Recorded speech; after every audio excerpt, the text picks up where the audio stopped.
ದಾಂಡೇಲಿ ಗ್ರಾಮೀಣ ಪೊಲೀಸ್ ಠಾಣೆಯ ಆಶ್ರಯದಡಿ ನವಗ್ರಾಮ ಮತ್ತು ಕೋಗಿಲಬನದಲ್ಲಿ ಮಾದಕ ದ್ರವ್ಯ ವಿರೋಧಿ ಜಾಗೃತಿ ಜಾಥಾ. ದಾಂಡೇಲಿ ಗ್ರಾಮೀಣ ಪೊಲೀಸ್ ಠಾಣೆಯ ಆಶ್ರಯದಡಿ ತಾಲೂಕಿನ ಅಂಬೇವಾಡಿಯ ನವಗ್ರಾಮ ಮತ್ತು ಕೋಗಿಲಬನದಲ್ಲಿ ಮಾದಕ ದ್ರವ್ಯಗಳ ದುಷ್ಪರಿಣಾಮಗಳ ಬಗ್ಗೆ ಸಾರ್ವಜನಿಕರಲ್ಲಿ ಜಾಗೃತಿ ಮೂಡಿಸುವ ಜಾಥಾ ಕಾರ್ಯಕ್ರಮವನ್ನು ಶನಿವಾರ ಹಮ್ಮಿಕೊಳ್ಳಲಾಗಿತ್ತು.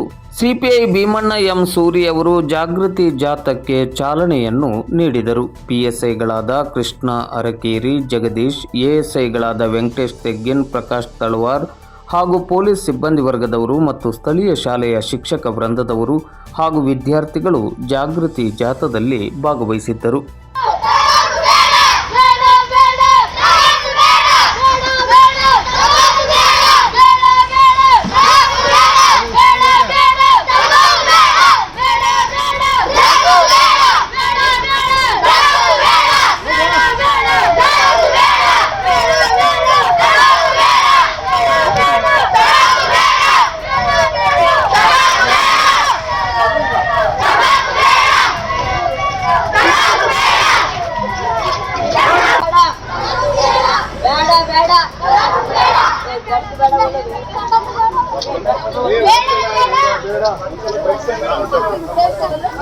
ಬೇಡ